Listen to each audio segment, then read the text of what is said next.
My father lifted his champagne glass in front of 200 people. He introduced me as the daughter who never became anything. The ballroom laughed. They thought it was a harmless family joke. They saw the retired CEO on stage, the country club lights, the silver-haired guests in tailored suits, the proud wife dabbing at her eyes. But they did not see the 20 years behind that sentence. They did not see the tuition letter he tore out of my life. They did not see the company contract sitting in my phone waiting for my signature. I stood from the back table near the service doors. I raised my own glass. I smiled. "Congratulations on your retirement, Dad," I said. "This is the last time any of you will see me." Then I set the glass down. I walked out. The room went silent. My name is Claire Whitaker. I am 32 years old. For most of my life, my family thought invisibility was my natural state. But what they never understood was this. Being ignored teaches you how to move without making noise. It teaches you how to listen without being noticed. And it teaches you how to build an entire life where no one thinks to look. My father, Grant Whitaker, was the founder and CEO of Whitaker Freight Systems in Westchester County, New York. He loved saying he built the company from nothing. That was not true. He built it from my mother's family contacts, my grandmother's early investment, and employees who did not get invited to the country club when he told the story. Still, from the outside, we looked like success. Large colonial house, long driveway, 2 cars polished every Saturday, private school uniforms, holiday cards with gold lettering, a father whose name appeared in regional business magazines, a family people described as fortunate. My mother died when I was 8, ovarian cancer, 6 months from diagnosis to funeral. I remember her mostly in pieces, her hand on my forehead, her laugh from the kitchen, the smell of vanilla lotion, the way she bent down before school and said, "You don't have to be loud to be strong." 2 years later, my father married Patricia. Patricia came with a son, Blake, 3 years older than me, already tall, already confident, already practiced at taking up space. Within a year, the family orbit changed. Blake's grades mattered. Blake's games mattered. Blake's internships mattered. My father took him to the warehouse on Saturdays and called it training the next generation. I became the girl in the hallway. No one hit me. That would make the story easier to explain. No one locked me in closets or starved me or screamed every night. It was quieter than that. My report cards were placed under mail. My birthdays were family dinners where Patricia forgot dessert. My school awards were described as nice. My questions at company events were answered with, "Ask Blake, he understands this stuff." At 16, Blake got a new Jeep. I got my mother's old sedan after it had been sitting for 2 years, and only after I paid for the battery myself. At 17, Blake was introduced to clients as the future of Whitaker Freight. I was introduced as Grant's daughter Claire, if I was introduced at all. The only person who saw the pattern clearly was my grandmother, Evelyn Rhodes, my mother's mother. She lived in a brick townhouse in Tarrytown full of books, tea tins, and framed photos my father never liked because my mother looked happiest in them before him. Every Sunday at 4 she called me, not the house, me. She asked what I was reading, what classes I liked, whether I had eaten lunch, whether I had done something that week just because I wanted to. "You remind me of your mother," she told me once. Quiet until it matters. I held on to that. When I was 20, I was a sophomore at Rutgers studying business analytics. I had a 3.9 GPA, a campus job, and an acceptance letter for a summer program in Copenhagen, focused on supply chain systems. I had built my future carefully, because careful was the only thing I trusted. My father called me home on a Wednesday, family meeting, he said. Family meetings in our house were decisions already made by other people. I found him in his office behind the carved desk he loved. Patricia stood beside the window. Blake sat in the leather chair across from my father, legs spread, already bored. Blake was accepted into the Kellerman Executive MBA program, my father said. "Congratulations," I said. Blake smiled like I had handed him something. "It's a major opportunity," Patricia added, "for him and for the company." My father folded his hands. "We have to make practical decisions. We cannot fund your tuition and Blake's program at the same time." The room went very still. "My tuition is already budgeted," I said. "Circumstances change. Mom left money for school." My father's jaw tightened. "Do not bring your mother into this. She wanted me to finish." Patricia sighed, soft and poisonous. Claire, not everyone needs a degree to have a good life. You'll find work. You might marry well. Blake's path benefits all of us. All of us meant them. So what are you saying? My father looked at the papers in front of him instead of at me. You will take a break. 1 year, maybe 2. Once the company stabilizes, we'll revisit. He never revisited. Years later, my uncle Adrian would tell me the truth. There had been money. There had been a specific education account my mother created before she died. My father drained it to pay for Blake's MBA and then told me the family had no choice. That day, I did not know that yet. I only knew that the last promise my mother had left me had been treated like an inconvenience. I packed 2 suitcases, withdrew from school before the bill came due, and moved to Providence with $2,300, an old laptop, and the kind of anger that does not shout because it is too busy staying alive. My first apartment was above a dry cleaner. The pipes knocked all night. In summer, the whole place smelled faintly of solvent. I worked mornings at a bakery, afternoons as a receptionist for a small freight brokerage, and nights taking free online courses in operations, logistics, data modeling, and contract management. The first winter in that apartment, I slept in 2 sweaters because the landlord said the heat technically worked. Technically became a word I hated. Technically employed. Technically housed. Technically fine.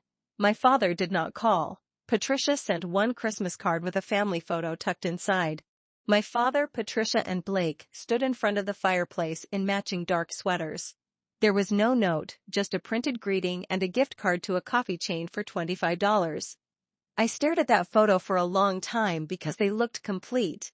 That was the first time I understood that being excluded is sometimes less painful than seeing how easily the picture closes without you. I taped my own schedule to the refrigerator. Bakery shift, brokerage shift, online coursework, laundry, grocery budget, loan payment. I turned survival into columns because columns felt like control. At the bakery, the morning regulars knew me as the quiet girl who remembered coffee orders. At the brokerage, drivers learned I could find missing bill of lading numbers faster than dispatch. At night, I sat on the floor with my laptop balanced on a milk crate and watched lectures from universities that would never know I existed. Sometimes I hated Blake. Not every day. Hate takes energy, and I was very tired. But on nights when I ate instant noodles while watching a professor explain inventory modeling, I thought about him sitting in a graduate classroom paid for with money that should have kept me in mine. I imagined him complaining about coursework while my father praised his discipline. Then I would open another spreadsheet. Anger is useful only if you give it a job. Mine became fuel. Ruth Kaplan noticed because Ruth noticed profit. She called me into her office after I fixed the New Haven run and pointed at the chair without looking up. You're wasted at the front desk. I need the job. I didn't say you were fired. I said you're wasted. She slid a printed report toward me. Rewrite this so a trucker, a banker, and a tired owner can all understand it. That's 3 different audiences. Exactly. I stayed late and rewrote it in plain language with a 1-page summary, a cost table, and a red line marking where the company was losing money. Ruth read it the next morning, grunted, and handed me a new badge, Operations Analyst. No raise until you prove it wasn't a fluke, she said. How long? A month. It took 2 weeks. That promotion was the first door I opened without anyone in my family holding the key. The brokerage owner was a woman named Ruth Kaplan. She was blunt, impatient, and more generous than she wanted anyone to know. 3 months into the job, she dropped a stack of route sheets on my desk. Find out why we're losing money on the New Haven run.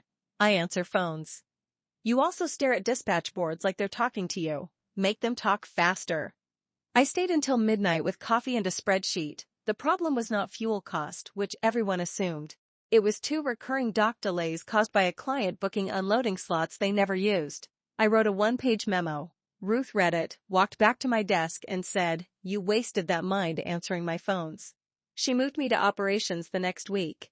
That was the first time an adult changed my job because I was competent instead of convenient. I learned everything: carrier contracts, warehouse flow, driver hours, route optimization, freight claims, vendor scorecards. I took classes online until my eyes burned. I built dashboards from free templates and taught myself enough coding to automate reports the men in the office had been doing manually for years. I did not post about it. I did not tell my father. I did not ask anyone to clap. By 26, I had enough savings and enough private clients to start my own firm. Harbor Lane strategy: one laptop, one rented desk in a shared office. One attorney who helped me keep my personal name off public-facing materials because I had learned something useful from being ignored. People underestimate companies when they cannot attach them to a face. I built Harbor Lane in silence. No press release, no founder photo, no social media speeches about grit. Clients came through referrals. We specialized in logistics optimization for mid-sized companies that were too large for guesswork and too small for the big consulting firms. We reduced waste, redesigned routes, renegotiated carrier contracts, and found the places where money leaked quietly. The first year, Harbor Line almost failed 3 times. The first almost was a client who loved my proposal, used half my recommendations, and then refused to pay because he said the contract language was more of a handshake. After that, I hired an attorney before I hired a second employee. The second almost was a software subscription I could barely afford, but needed to deliver the kind of modeling larger firms did. I put it on a credit card and spent 3 months terrified every invoice would be the one that exposed me as foolish. The third almost was loneliness. No one tells you how quiet building can be when you have no family cheering from the edges. There were nights I fixed client models at 2 in the morning, solved problems that saved companies 6 figures, sent the deliverable, and celebrated by microwaving soup alone. I did not want my father back, not exactly. I wanted the father he had almost been in my imagination, the one who would have read my first client testimonial and said, "I knew you had it in you." The one who existed nowhere but in the space between disappointment and sleep. Ruth came to my tiny office after Harbor Line landed its 5th client. She brought a grocery store cake and 2 plastic forks. "I don't do speeches," she said. "This feels like one." Then interrupt me. "I'm proud of you." I looked at the cake because looking at her was too much. "Thank you. Don't get sentimental. It weakens the frosting." That was the first celebration I let myself accept. When Whitaker Freight became a prospect, I almost refused the meeting. Their operations director reached out through a referral, not knowing who owned Harbor Line. I read the inquiry 3 times, then called Miles, who had joined me the year before after leaving a corporate finance job he hated. "Conflict?" he asked. "Personal, not legal." "Can you be objective?" "Yes." "Can they?" "They don't know it's me." Miles was quiet for a moment. "Then the question is whether you want your work inside that building." I did not answer immediately. Part of me wanted to stay as far from Whitaker Freight as possible. Another part of me, the analyst part, saw a company bleeding money because leadership had confused inheritance with competence. The problem was interesting. The irony was almost too sharp to touch. We took the meeting under Harbor Line's standard structure. Talia led discovery. Miles handled pricing. I reviewed every operational map from my office with the door closed. Their warehouse routes were inefficient. Their carrier contracts were outdated. Their dispatch software had been customized by someone who clearly hated dispatchers. We fixed it. For 3 years, I watched my father's company improve because of systems I designed. I heard his praise secondhand. I saw Blake quoted in a trade article about modernization, describing initiatives my team had built. The old Claire would have wanted to scream. The woman I had become sent invoices on time. At 28, I hired my first employee. At 30, I had 12. At 32, Harbor Line had offices in Boston and Providence, 18 employees, and annual revenue that would have made my father sit down before speaking. The irony was that one of our largest clients was Whitaker Freight Systems, my father's company. They signed with us 3 years before his retirement party after a failed software implementation nearly cost them 2 major accounts. They never met me. All communications went through my chief financial officer, Miles Chen, and our account lead, Talia Brooks. My name appeared only in ownership documents my father never saw. Harbor Line saved Whitaker Freight millions in wasted miles, warehouse overtime, and carrier penalties. My father praised us at trade events. Blake bragged about our consulting partner during interviews. Patricia told people Grant had always known how to choose talent. None of them knew the talent was me. My grandmother Evelyn died 2 years before the retirement party. I went to the funeral and sat near the back. My father gave a speech about family loyalty. Patricia wept into a handkerchief. Blake checked his phone behind the program. I placed white roses near the casket and left before the reception ended. 3 days later, a lawyer named Mara Ellison called. Ms. Whitaker, I represented Evelyn Rhodes's separate estate. Your grandmother created a trust for you 8 years ago. She instructed me not to notify any other family member. I sat down on my kitchen floor. The trust held $900,000. But the letter mattered more. Mara read it to me because I could not trust my hands to open the scanned copy yet. My dearest Claire, I know about school. I know about the money your mother left and what Grant did with it. I argued until I had no voice left. He heard only what served him. This trust is not repayment. No money can give back stolen years. It is proof. Proof that someone saw you. Proof that your mother wanted you to have choices. Proof that you were never the burden they made you feel like. Use it to build, not to beg. When they finally learn what you are worth, do not waste your life asking them to admit it. Let truth do its work and go live. All my love, Grandma Evelyn. I used part of the trust to expand Harborland. Most of it I left untouched, not because I needed the money, but because my grandmother had turned protection into paper and I wanted to respect the shape of it. Then came the retirement invitation. Cream cardstock, gold lettering. Grant Whitaker requests the pleasure of your company as we celebrate 40 years of leadership. I almost threw it away. Then I thought of my grandmother's letter. When they finally learn what you are worth, I RSVP'd yes. Not because I wanted reconciliation. Not because I hoped my father had changed. I went because I knew him. I knew he would use a stage if one was offered. I wanted to be present when he made his final version of me public, so I could reject it in the same room. The Westchester Hills Club looked exactly as it had when I was a teenager. Chandeliers, polished floors, flowers no one smelled, waiters moving silently with trays of champagne. I wore a black dress, my grandmother's pearl earrings, and a watch I had bought after Harborline crossed its first million in revenue. Patricia intercepted me near the coat check.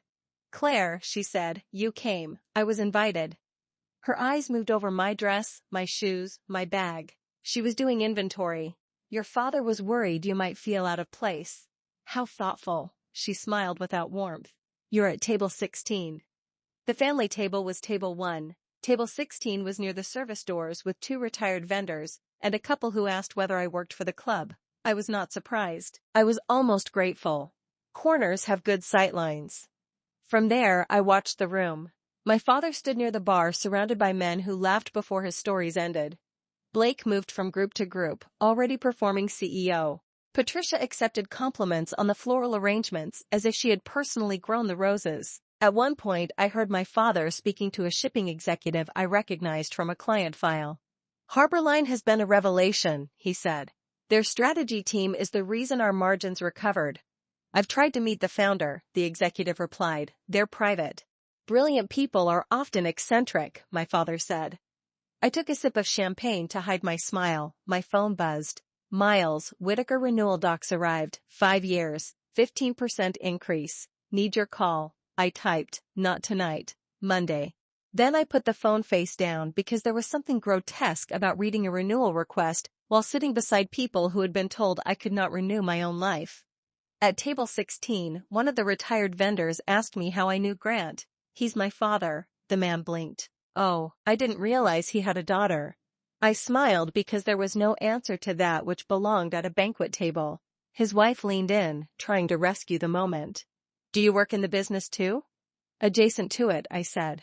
That answer amused me enough to survive the salad course. Across the ballroom, Patricia lifted her glass to someone at table 1.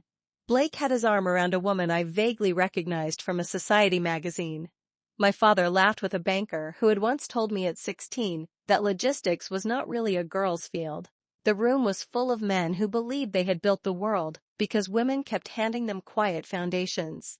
I thought of my mother, not the fading hospital version, but the woman from Photos Before Cancer, standing in front of a warehouse groundbreaking with a hard hat too big for her head. Uncle Adrian later told me she helped my father secure early financing, reviewed his first contracts, and spotted the lease clause that saved him from losing the original warehouse. No one mentioned that in his speeches. They mentioned grit. I had not planned to terminate the contract. Not yet. I believed, or wanted to believe, that business could remain business. Harborline had employees. Whitaker had employees. I was not interested in becoming the kind of person who used leverage for emotional satisfaction. Then Aunt Celia found me at the bar. She was Patricia's sister, all perfume and sharpened concern.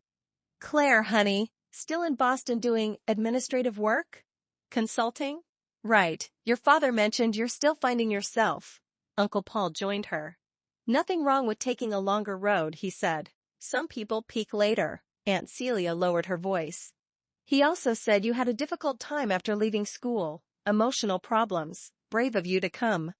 There it was. My father had not only ignored my life, he had explained it to people in a way that made my absence my failure. I set my glass down. I'm doing well. They exchanged the pitying glance reserved for people who are not believed. That look stayed with me as I moved through the room. It was not only cruelty. Cruelty at least sees you enough to aim. This was narrative. My father had given people a version of me so complete that my actual presence could not compete with it. I was standing in front of them in a dress that cost more than my first month's rent, wearing a watch I bought with my own bonus, holding myself with the calm of a woman who had negotiated seven-figure contracts, and they still saw the unstable dropout because Grant Whitaker had told them to. That is how family stories become cages, not because they are true, because enough people repeat them without checking the lock. Blake found me on the terrace 10 minutes later. Dad asked me to make sure you don't embarrass yourself, he said. That's generous. Look, I know tonight is hard, seeing what success looks like. I turned from the view of the dark golf course. Do you? He laughed. You always did that. Act like you're above everyone because you read a few books. How's your little consulting thing? Still pretending to be a business owner? Something like that. When it collapses, don't expect Dad to bail you out. I don't. You will, he leaned closer. You were never built for pressure, Claire. That's why Dad made the right call with school. For a moment, I saw him at 23, sitting in my father's office, while my tuition vanished into his future. Not guilty.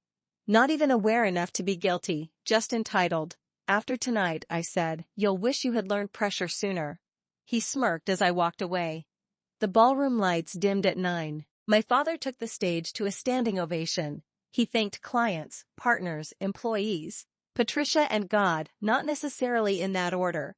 He spoke about grit, legacy, and building something his children could be proud of. Then he introduced Blake. My son, my successor, the future of Whitaker Freight. The room stood again. Blake waved like a man accepting a crown he had never questioned. Then my father's eyes found me. And of course, my daughter Claire. The spotlight swung to table 16. He smiled. Warm to the room, glass to me. No degree, no career anyone can explain, but still somehow living off the family name. Laughter moved through the ballroom. He lifted his hand as if to soften the blow he had delivered on purpose. We love her anyway. Maybe someday she'll find a patient husband. More laughter. I stood. Not quickly, not dramatically, just enough that the chair legs whispered against the floor and the laughter began to die. I raised my glass. Congratulations, Dad. 40 years is a long time to build a reputation. The microphone caught my voice because the room had gone quiet. You taught me a great deal about loyalty, sacrifice, and what family means when no one is watching. His smile faltered. So cheers. This is the last time any of you will see me. I set the glass down and walked out. My heels sounded loud on the polished floor. No one stopped me inside the ballroom. People like that rarely interrupt a woman leaving with her spine straight. They prefer breakdowns. Breakdowns are easier to categorize. Outside, the night air felt clean. I was halfway to my car when Patricia's voice cut across the valet circle. Claire, stop this instant. I kept walking. Do you have any idea how humiliating that was? I turned. Patricia stood under the portico, furious, diamonds flashing. My father was behind her, face tight. Blake came last, already on his phone. Humiliating? I asked. Your father made a joke. No, he made a choice. My father stepped forward. You always were too sensitive. And you were always too comfortable calling cruelty humor. Blake looked up. Just apologize and come back inside. I almost laughed. No. Patricia's face hardened. Then don't expect invitations after tonight. I don't. I got into my car and drove back to Boston without music. The next morning, I called Mara Ellison, my grandmother's lawyer, and asked for a full copy of the trust file. By noon, she sent documents I had never seen, including notes from my grandmother. Grant used Elaine's education account for Blake. Claire may need leverage one day. Tell her not to be cruel. Tell her to be accurate. Accurate I could do. On Monday morning, Miles and I sat in Harbor Lane's conference room reviewing the Whitaker freight contract. If we renew, they're stable for 5 years, he said. If we don't? They lose route optimization, warehouse analytics, carrier renegotiation, and our implementation team. They can replace pieces but not quickly. 6 months of margin damage minimum. Employees? There will be pressure. That mattered. I was not my father. I did not want workers to pay for executive cruelty. So we built a transition plan. 30 days notice per contract. Offer data export, documentation, and optional paid handoff to any new vendor. No sabotage, no tricks, no emotional language. The official letter said Harborline was repositioning its client portfolio. My personal letter said the rest. Dear Dad, at your retirement party, you told 200 people I had no future. For 3 years, the company you praised as the backbone of Whitaker Freight has been mine. I founded Harborline Strategy. I own it. My team rebuilt the systems that allowed you to retire with applause. You were not wrong because I later became successful. You were wrong when I was 20, when I had nothing, when you chose Blake's future over the education my mother wanted for me. Grandma Evelyn knew. She left me a trust you could not touch. She saw what you refused to see. Harborline will not renew its contract with Whitaker Freight. This is not revenge. It is a boundary. You do not get to build your reputation on my work while publicly calling me worthless. Do not contact me again unless it is through counsel. Claire Elaine Whitaker. I used my mother's name as my middle name. I had added it legally after receiving my grandmother's letter. The package arrived at Whitaker headquarters at 9:08 a.m. At 9:31 my father called. 9:33 Blake. 9:41 Patricia. 10:02 my father again. Texts followed. Call me immediately. What the hell is Harborline? This is childish. Claire, pick up. We are family. At 1:20 my assistant knocked on my door. There are 3 people in the lobby asking for you. They say they're your family. Of course they had driven to Boston. Conference room B, I said. Glass walls, visible to the office. Not for humiliation, for safety. When I walked in, my father stood by the window staring at Boston Harbor as if the skyline had personally betrayed him. Patricia clutched her bag. Blake paced. I sat at the head of the table. You received the letter. Blake slammed a folder down. You can't do this. Sit down. He looked startled. Excuse me? I won't discuss business while you're performing. My father gave one sharp nod. Blake sat. For the first time in my life he obeyed because the room belonged to me. My father opened the Harborline file. This has to be a misunderstanding. It isn't. You own this company? Yes. For how long? Since I founded it. Patricia whispered, but you didn't finish college. Correct. How did you work, study, competence, the things you called pretending? My father stared at the incorporation papers. Why hide it? Because I knew exactly what you would do if you found out. Take credit, interfere, or try to use me. Blake leaned forward. Do you know what happens if Harborline walks? We could lose major accounts. I know. People could lose jobs. That is why my team included transition support. More than your company gave me when you cut off my tuition. He flinched. Good. My father found his executive voice. I apologize for the joke. It was inappropriate. Now let's talk about the contract. No. Claire, you are sorry because you need something. That is not the same as remorse. Patricia's eyes filled, a performance polished by years. We raised you. My mother raised me until she died. Grandma Evelyn protected me after you failed. You housed me when it suited the family story. My father's face reddened. Careful. No, I've been careful for 12 years. I slid another page across the table. My grandmother's trust summary. Evelyn left me this because she knew about the education fund. The room changed again. Patricia looked confused. Blake frowned. My father's hand froze. What education fund? Blake asked. My father said nothing. I turned to him. Mom created it before she died. For me. You used it for Blake's MBA. Patricia looked at my father. Grant? Blake's mouth opened. Dad? For once, the golden son looked less like an heir and more like a man learning he had been financed with stolen trust. My father whispered, It was family money. It was my mother's money for my education. I made a decision. You made a theft sound like strategy. No one spoke.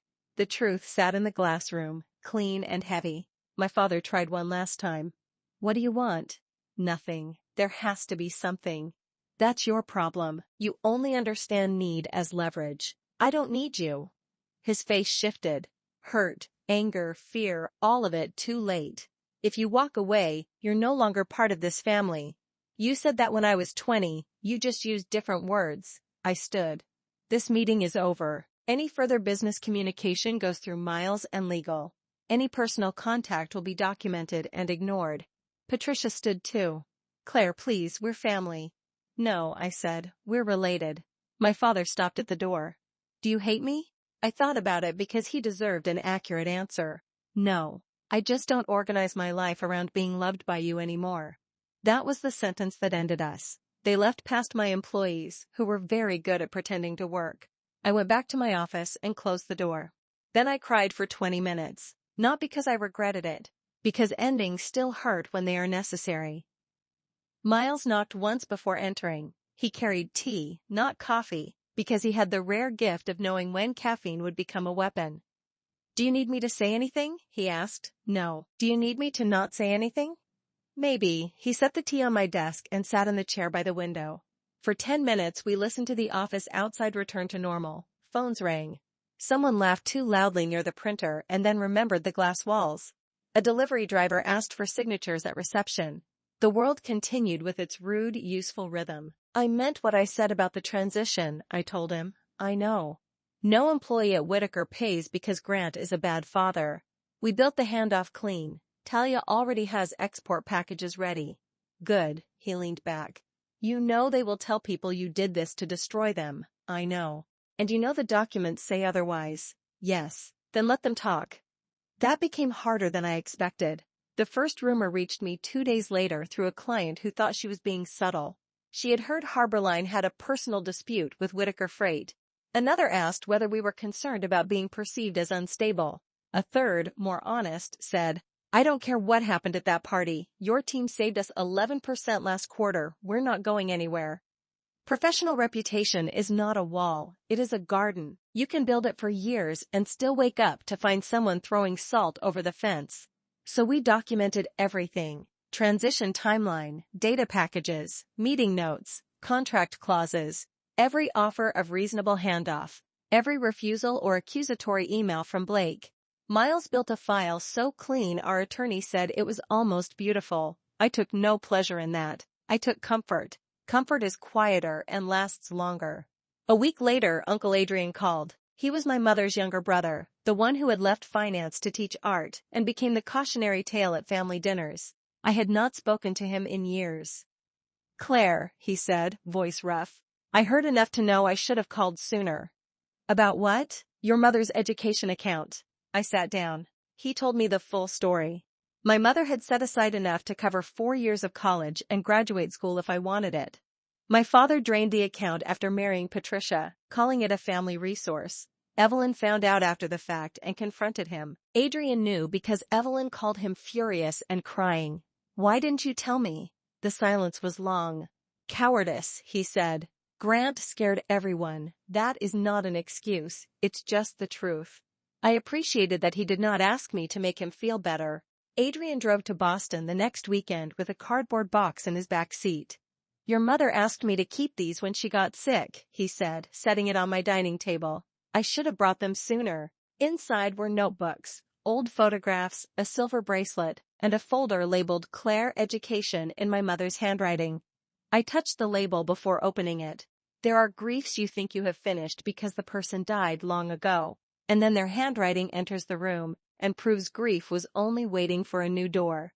The folder held statements from the account my mother created, deposits made before every birthday, notes in the margins, sophomore year estimate, books, housing, study abroad if she wants it, study abroad if she wants it. I thought of the Copenhagen program letter on my dorm desk. I thought of my father telling me circumstances changed. I thought of Patricia saying Blake's path benefited all of us. At the bottom of the folder was a note from my mother to Adrian. If something happens to me, make sure Grant remembers this is for Claire. She may not ask for much. That does not mean she should receive less. I had to leave the room. Adrian did not follow. He sat at my table and waited, which was the first useful thing he had done for me in years. When I came back, he looked wrecked. I told myself it wasn't my place, he said. It wasn't your money. No, but you were my niece. That was the closest he came to asking forgiveness. I did not give it that day. I did not punish him either. We sat with the box between us and let the record be ugly. Later, I scanned every page and sent copies to Mara Ellison. Do you want to pursue this? She asked. Legally? Possibly, depending on account structure, limitations, documentation. I thought about lawsuits, headlines, discovery, depositions. My father's voice under oath, Patricia's face when asked what she knew. For one hot minute, I wanted it. Then I looked at my mother's note again. She may not ask for much. That does not mean she should receive less. No, I said. I don't want to spend 2 years proving what I already know. Then what do you want? A complete file, for me. Mara understood. Not every truth needs a courtroom. Some need a locked drawer, and the knowledge that no one can rewrite them anymore. 2 months after Harborline declined renewal, Whitaker Freight announced layoffs and restructuring. The press release blamed market conditions. Industry people knew better. Losing Harborline exposed how dependent they had become on systems they did not understand. The layoffs hurt. Not because I believed they were my fault, but because consequences rarely land only on the people who earn them. Talia knew 2 warehouse supervisors there. Miles had worked with their finance director on implementation. These were not abstract employees in a morality tale. They were people with mortgages, kids, medical bills, and holiday plans. That was the week I almost called my father, not to apologize. To offer one more limited transition meeting, one more bridge, one more way to reduce damage. Dr. Rao asked me, would that meeting protect employees, or would it return you to the role of rescuing him from consequences? I hated the question because it was good.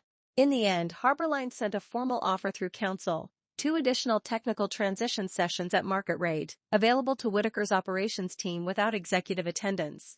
No Grant, no Blake, no Patricia. Just the staff who had to keep freight moving. They accepted. The sessions helped stabilize 2 warehouses. Not enough to save leadership from the mess they had made, but enough to keep some people from being crushed under it. That mattered to me. Boundaries did not require cruelty. They required doors with locks and clear hours. Blake's first quarter as incoming CEO became a crisis. My father postponed full retirement. Patricia stopped attending club lunches for a while. Ruth Kaplan called the day after the layoffs were announced. You breathing? She asked. Mostly. Good. Keep doing that. That's the whole pep talk? No. The rest is this. Men like Grant build companies like towers and forget towers need foundations. You were one of his foundations. He kicked you and acted surprised when the building shook. People lost jobs. Because leadership failed to plan, not because you stopped letting them use you. I wrote that down after we hung up. Not because I believed it immediately, because I needed to. That week, I authorized Harborline to offer free resume workshops for any Whitaker Freight employees affected by the restructuring, through a neutral workforce nonprofit, so my name did not become part of the story. Miles found the organization. Talia volunteered to review operations resumes. 3 former Whitaker employees eventually landed jobs with Harborline clients. I never told my father. I did not do it for him. I did it because I knew what it felt like to have a future cut off in someone else's office. The reputation damage came from the party, not from me. 200 people had watched my father mock me. Those same people learned, through business gossip, that his company had been relying on my firm. I did not leak documents. I did not post online. I did not need to. Truth travels well when hypocrisy gives it legs. I expected satisfaction. What I felt was exhaustion. The business press eventually called. I declined 3 interviews. The 4th reporter sent a detailed email showing she already had most of the story. Retirement party. Public insult. Harborline ownership. Contract termination. Education fund rumors. She asked if I wanted to comment before publication. I sat with that email for an entire afternoon. Part of me wanted the world to know every detail. I wanted my father's friends to read the truth with their coffee. I wanted Patricia to see my mother's education fund mentioned in print. I wanted Blake's smug certainty turned into a headline. Then I heard my grandmother's letter. Let truth do its work and go live. I replied with one sentence. Harborline does not comment on client matters or private family issues. The article ran anyway, but without my voice, it stayed focused on business. Leadership instability, vendor dependency, Succession risk. It mentioned the party only as a reported family dispute at a retirement event. At first, I felt cheated, then I felt free. I did not need strangers to validate the wound. I knew where it was. I knew who made it. I knew I had stopped handing them the knife. 6 months later, I started therapy with Dr. Anika Rao in Beacon Hill. Do you regret ending the contract? She asked during our third session. No. Do you regret how much it hurt? Yes. Those can exist together. That became the work. Learning that freedom can feel like grief. Learning that a boundary can be correct and still leave a bruise. Learning that I did not have to become cold to stay safe. Harborline grew stronger after leaving Whitaker. We replaced one large client with 4 better ones, which made the company healthier. Miles became partner. Talia took over a new implementation division. I put a policy in place that no single client could represent more than 15% of revenue. Dependency had nearly trapped my father's company. I refused to build the same weakness into mine. Uncle Adrian and I began having dinner once a month. He told me stories about my mother before she got sick. How she once argued with a dean until a scholarship was reinstated. How she hated golf clubs. How she wanted me to study abroad because she never had. You have her stubbornness, he said. Dad called it difficult. Men like Grant call women difficult when they can't make them smaller. I keep my grandmother's letter framed inside my office cabinet, not on the wall. It is not for visitors, it is for me. On hard days, I open the cabinet and read one line. Use it to build, not to beg. I built, I no longer beg. My father has not contacted me again. Blake sent one angry email through an attorney, which Mara answered in 12 professional words.